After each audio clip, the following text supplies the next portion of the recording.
Good day po, mga katubig, mga kabisnes. Isang mapagpalang araw po. Ngayong araw nga po pala ay day off ko. Kaya naman nakapaglaga po ako ng herbal ko.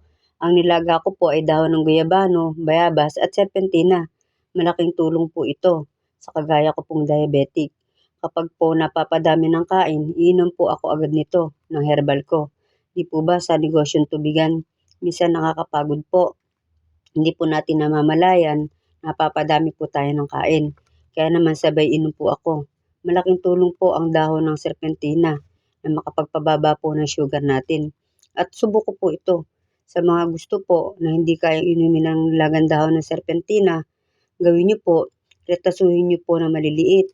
Pagkasubo po, inom po agad ng tubig. Opo, ganun po ang gawin niyo.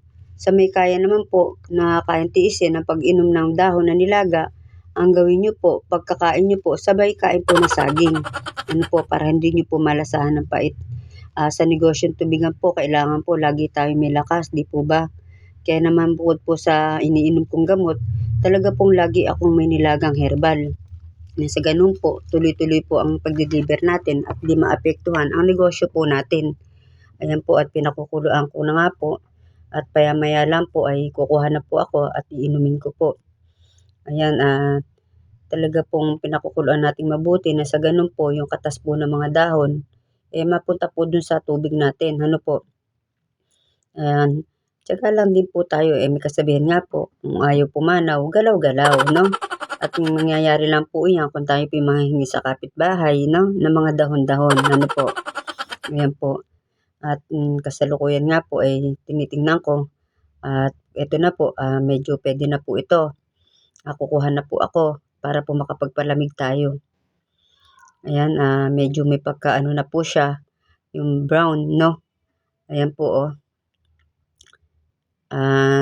Tiis lang po talaga tayo para po na sa gano'n, mapanatili po ang ating lakas. At ngayon nga po, titingnan po natin kung malamig na po ang pinalamig natin ano, kanina. Yan po at dahan-dahan po nating kakapain kung talaga pong pwede na. Okay na po. Ay, nakita nyo naman, dark na po, ano, brown na po.